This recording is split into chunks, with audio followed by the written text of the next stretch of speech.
नमस्कार, स्वागत है आपका। बसपा की राष्ट्रीय अध्यक्ष मायावती ने भाजपा और कांग्रेस समेत इंडिया गठबंधन पर जमकर निशाना साधा है। भाजपा के मुफ्त में राशन और नमक खिलाने के एवज में वोट देने के मुद्दे को उठाते हुए उन्होंने कहा कि ये थोड़े से मुफ्त राशन पर आपका हक है, आपके पैसे से ही आपको खिलाकर अपने पक्ष में वोट देने का प्रलोभन दिया जा रहा है।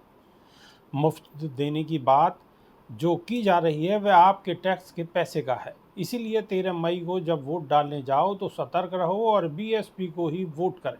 बसपा सुप्रीमो शुक्रवार को रमईपुर के मगरासा मैदान में अकबरपुर और कानपुर से बसपा प्रत्याशी के समर्थन में चुनावी सभा को संबोधित कर रही थी। उन्होंने कहा कि बसपा सर्व समाज की बात करती है, इसलिए टिकट बंटवारे में सर्व समाज की उचित भागीदारी देकर सम्मान दिया है। कांग्रेस गलत नीतियों के कारण सत्ता से बाहर हुई।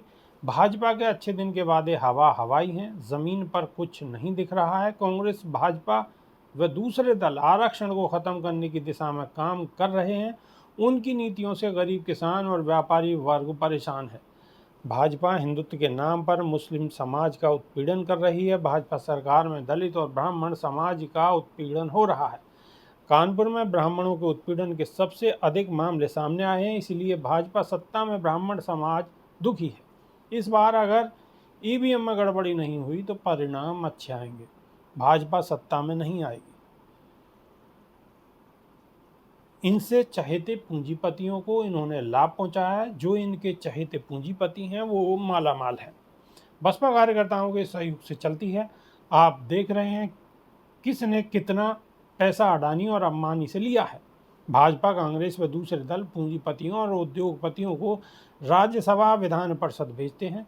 बसपा अपने कैडर को राज्यसभा और विधान परिषद भेजती है। पहले कांग्रेस और अब भाजपा ईडी व अन्य सरकारी एजेंसियों को दुरुपयोग करके विपक्षियों पर दबाव बना रही है। उन्होंने कहा है कि सरकारी नौकरियों में पेपर लीक होने से युवा बेरोजगार घूम रहा है। कांग्रेस और भाजपा की मिलीभगत से सपा को आगे करके नौकरी में प्रमोशन में आरक्षण खत्म कराया, आरक्षण संशोधन बिल पास कराया। अब कांग्रेस किस मुंह से कहती है कि आरक्षण हितैषी है? ये शुरू से आरक्षण व दलित विरोधी रही है। भाजपा भी आरक्षण व दलित विरोधी है। इसकी गलत नीतियों और कार्यप्रणाली से लोग परेशान हैं। कांग्रेस, भाजपा समेत दूसरे दल सत्ता हासिल करने के लिए साम दाम दंड भेद अपना रहे हैं, इसलिए उन्हें रोकना जरूरी है। बसपा घोषणा पत्र जारी नहीं करती, जो कहती है उसे करके दिखाती है। केंद्र में सरकार बनने पर उत्तर प्रदेश में बसपा शासनकाल में हुए कार्य की तर्ज पर करके दिखाएंगे और बसपा मुस्लिम संत और ब्राह्मण समाज के उत्थान के लिए काम करेगी। गरीबों, किसानों, कर्मचारियों, जरूरतमंद और सब समाज के लोगों के हितों का विशेष ध्यान रखा जाएगा। अकबरपुर के भाजपा सांसद से जनता परेशान है, इसलिए संसदीय क्षेत्र से राजेश कुमार द्विवेदी को जिताएं। कानपुर से कुलदीप भदौरिया को संसद भेजें। अभी के लिए सिर्फ इतना ही। नमस्कार।